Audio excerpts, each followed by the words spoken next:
Fade out 1. Fade in 3.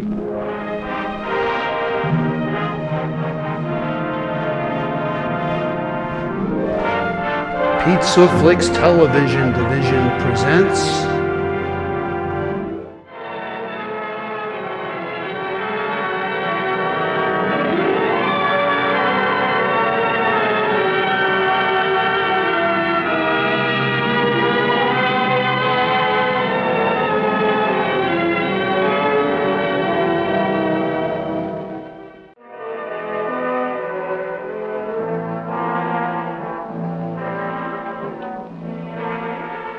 Beautiful. Ronald, what are you doing here? I told you there was nothing you could do to keep me from getting this locket. I went after it. However, I've also told you that I've given up my life of crime. I only could believe that. You want proof? Why, I could have had the locket and been gone hours ago. Simply by using this. If that's what I was after. But I've been waiting for you. I don't want the locket, unless I can take you with it. Well, if those are the only terms, what can I say? Take the locket, darling. It's yours.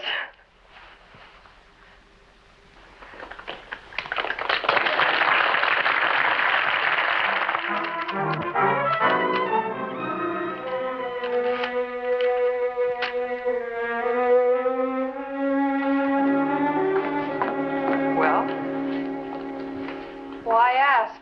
Just look at his face. Faraday wasn't too bad, but Maxwell, oh, brother. Well, Faraday liked. I didn't say liked, just willing to coexist. Let's see. Yeah, the rest aren't out yet.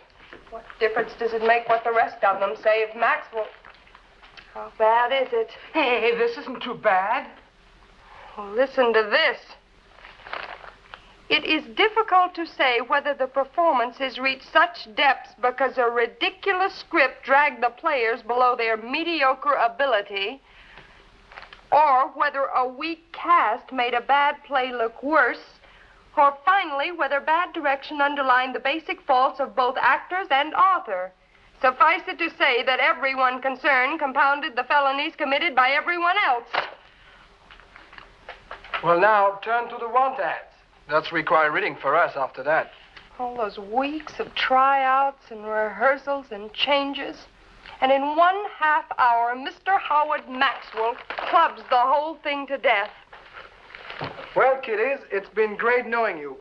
But now that it's over, I'm taking this bloody and very tired head home to its pillow. I might as well go home, dear. Want to share a taxi, Terry? I'm not going home yet. What are you going to do? I don't know. One thing's for sure, I couldn't sleep. I bet Mr. Maxwell is sleeping, though. Like a log. With our blood on his hands. That wouldn't bother him. No, nothing would bother Mr. Maxwell. Or would it?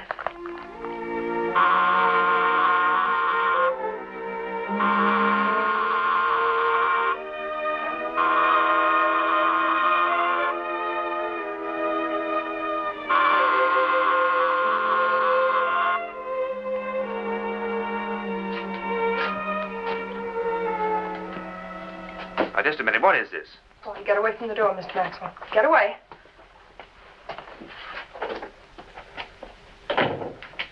Well, I suppose you recognize me.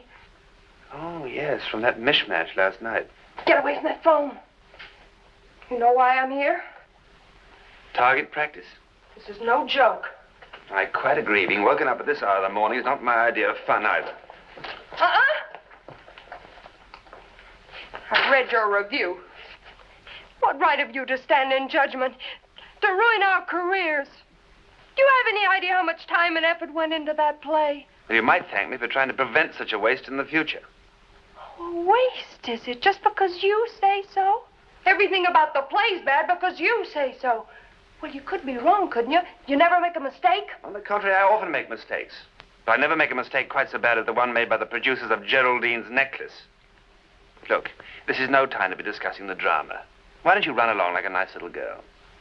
If you have anything you want to get off your chest, write an indignant letter to my editor. You persist in taking this very lightly. Well, maybe you won't think it's so funny when the papers carry the report of how an actress tried to kill herself in your apartment because you ruined her career. Oh, this is almost as bad as Geraldine's necklace. You don't believe I'll do it. No, I don't. Why? Because you're such a thoroughly unconvincing actress. This is no act. I'm going to kill myself. I remain unconvinced. Well, you'll find out. But first, you're going to listen to what I have to say. I know exactly what you're going to say. You're going to say that I'm callous, conceited, cruel, brutal, unjust, and opinionated. Well, am I wrong? I hate to admit this because there's something rather intriguing about being considered a really nasty man. But if the truth were known, I'm a terrible softy. Well, you don't think anything of destroying the lives and careers of anyone who doesn't happen to fit your particular specifications. I just express an opinion, that's all. Your opinions have the power of an atom bomb in the theater, and you know it. You pan a play, and it doesn't have a chance. Oh, blame the theater, not me. Whatever's wrong with the theater is not going to be put right by praising bad plays. You feel no responsibility? To whom? To me, for one. My big chance in the theater, and you ruin it just because you don't like the way I act. Ah, that cuts both ways. Now, supposing I'd say that you had a great talent, would that be unfair? No, Oh, why? because I do have great talent.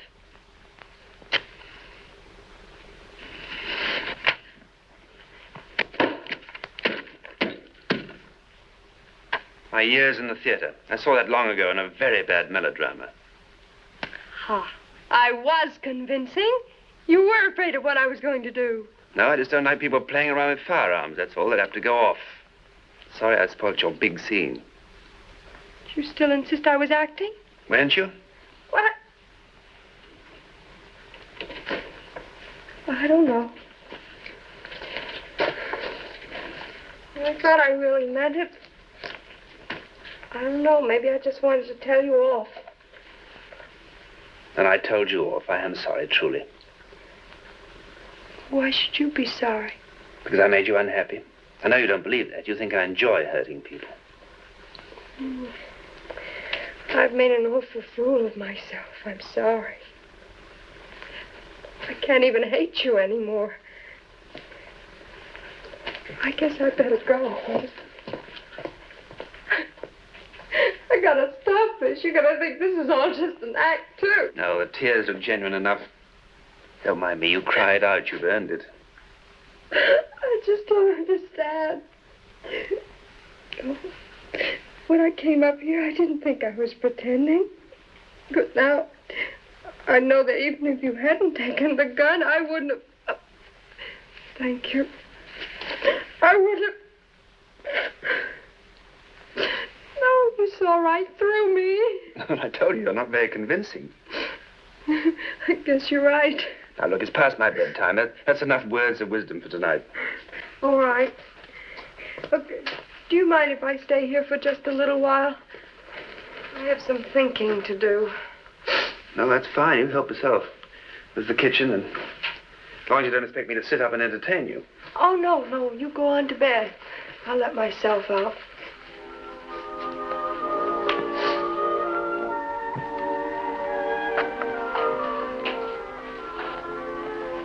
Pleasant thoughts.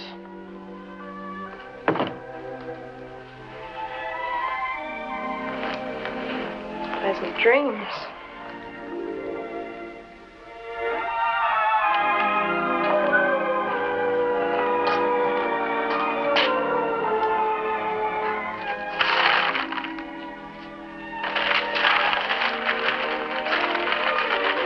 Good morning, Mr. Maxwell.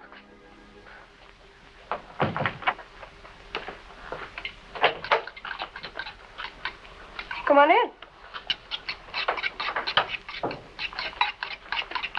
Go on and sit down. Coffee's all ready and the eggs will be in just a minute. How do you like them scrambled, hard or easy? Well, easy, I guess. Look, I don't want to be old-fashioned, but... Couldn't face my bed. I had too much thinking to do. And pacing. Did you reach any conclusions? Yes, that I'm not going to give up my career, even if you don't think I'm going to be an actress. Did I say that? That's what it sounded like. Well, I'm a critic. I'm not a prophet.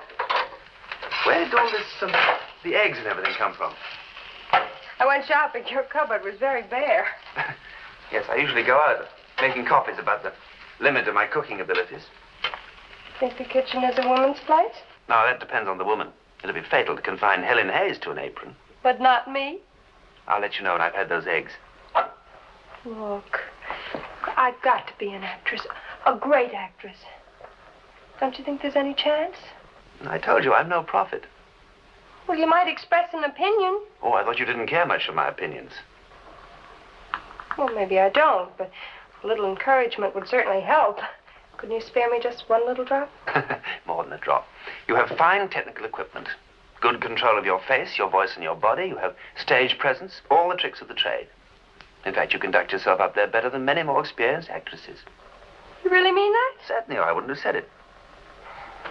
You should said it in your column. I did. What? But you must have blown your cork before you read that far. You mean you actually said that... That you're technically competent.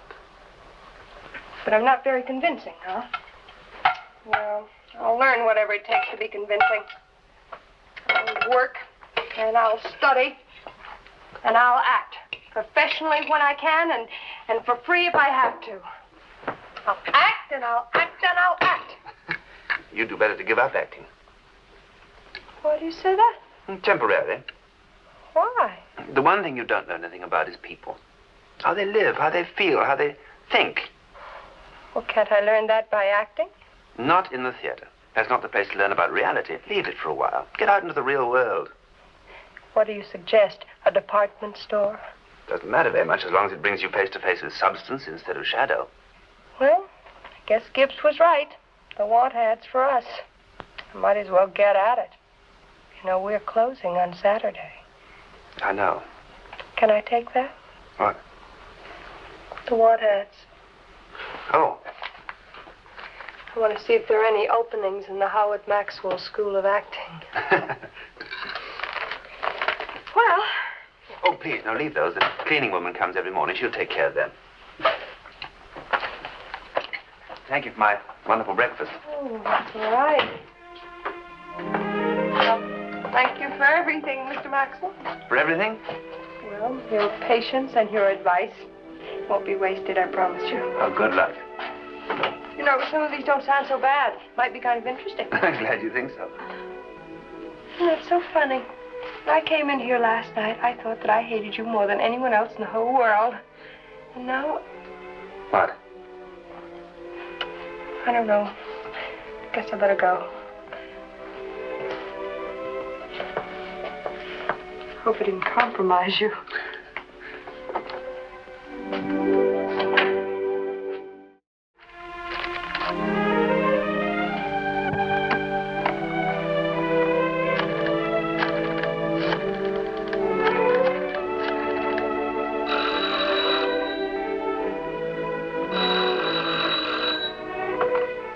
Hello? Who? Oh, Mr. Maxwell. Oh, this is Terry's roommate, Nan Ferrens. Oh, yes, right away. Terry! Terry! The phone! Take it, will you? I'm in the shower. Get out here right away. It's Mr. Maxwell. Who? Maxwell! Howard Maxwell! Just a minute. Hello, Mr. Maxwell. She'll be here in just a moment. Hello? How did it go today? Well, better luck tomorrow. Hey, listen, the reason I'm calling is you left your pistol here this morning. I thought maybe in case you wanted to make a few other calls or rob a bank or something. Oh, thank you. Yes, we could meet someplace. Oh, for lunch? Oh, that would be very nice. Yes, of course I have. If you really want to know my views on acting, you ought to read my reviews. Oh, I do. I never miss them. Oh, you didn't sound like one of my admirers last night. Well, I never miss the obituaries either, but that doesn't mean I admire death.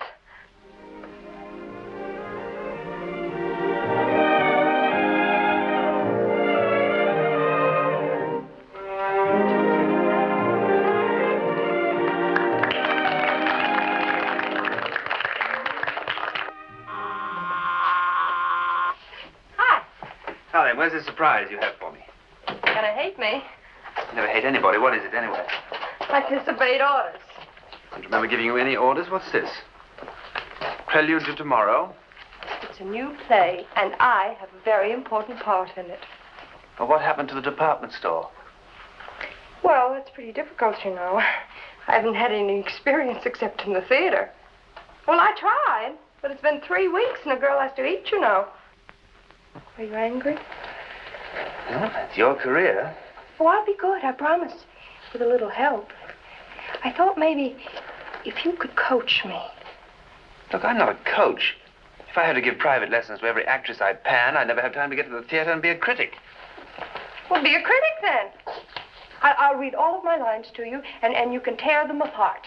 And that way I'll learn. Oh, please. No, I must be out of my mind. You are a doll. Now, let's see. Here, sit here, be the audience. The first act opens on a lineup with all the people standing there, and they're all waving goodbye. And Rhoda, that's me. Rhoda is standing there with her parents, but she is not smiling like the rest of them. This is the last scene of the third act, and the scene is his room. And I stop him just as he's about to leave. And I say to him, Carl, you must believe me.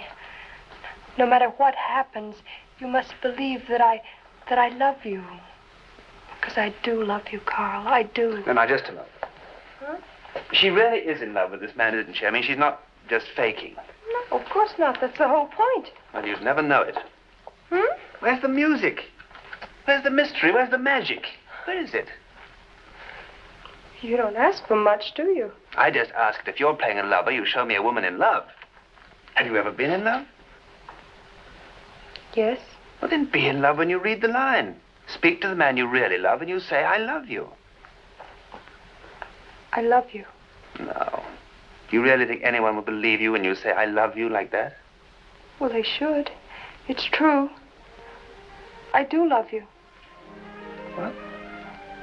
I said I do love you. It's not in the play. I mean it. I'm talking to you.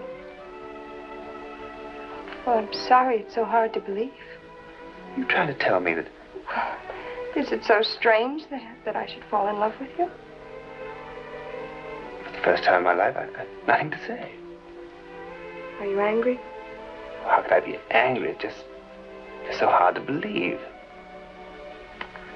Perhaps you don't believe it because you don't want to. Maybe that's why I seem so unconvincing. How did it happen? Who knows? Who cares? I came to you in despair, and I found hope and sweetness and wonder and mystery and all that whole list. And that's how I feel. Am I making an awful fool of myself? Oh, my dear child. I'm not a child.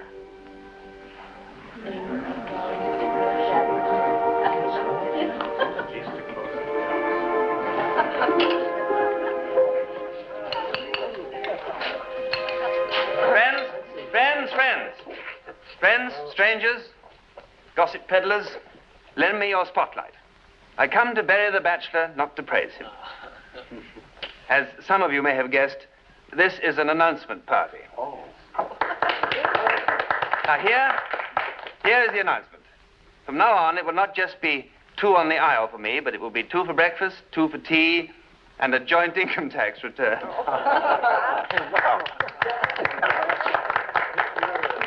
My turn. Before you snow us under with your congratulations, I think Terry wants to add something. Well, I've always wanted to be an actress. Not just a good actress, but Great actress. So I finally worked my way up to the lead in a Broadway play. And you all know what happened. I was tried and found wanting. Found wanting by Howard Maxwell. So I swore to get revenge. But I wanted more than revenge. I wanted vindication. Because you see, he said that I wasn't a very convincing actress. He said that if I played the part of a frightened woman, no one would believe I was frightened. And that if I played a lover, no one would believe I was in love. So I played a lover. I played the part of a woman in love with Howard Maxwell. I told him that I was in love with him. And he believed me. He even asked me to marry him. Well, I wouldn't marry him if he were the last man on earth. But you heard him. You're all my witnesses. I played a part and I was so convincing, I convinced the most exacting critic. I convinced Howard Maxwell.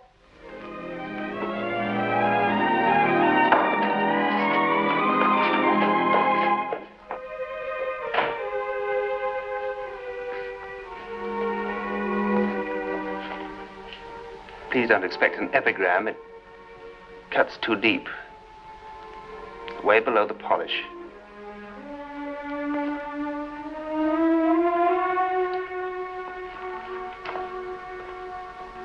I just don't understand it.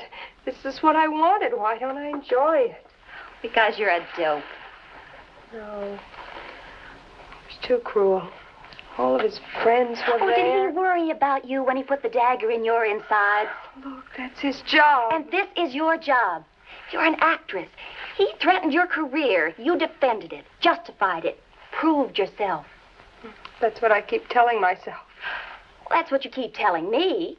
That's where I got it. Don't you believe it? Yes, but... But what? I keep wondering, if this is victory, why does it taste so bitter? Because you're a dope. Or did I say that before? You did. Shall I? Yes.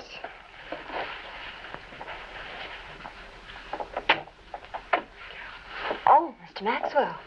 Come in. Hello. Nan? I was just leaving. I've been hating myself. I haven't. You couldn't possibly forgive me. No. Well, what are you doing here? I've come to defend my reputation as a critic. I said that you were an unconvincing actress. You are. You can still say that? For a while you fooled me, the shock and the sudden twist, but it doesn't add up. What? You can't convince me that you don't love me. Then I did convince you that I do. Ah, that wasn't acting. You're very sure of yourself. As a lover, no. As a critic, yes.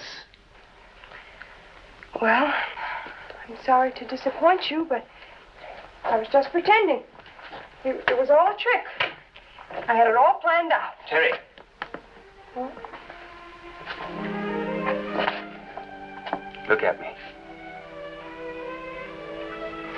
Oh, I'm a fool. I do love you, I do. That's the way the line should sound. Now there can be no doubt.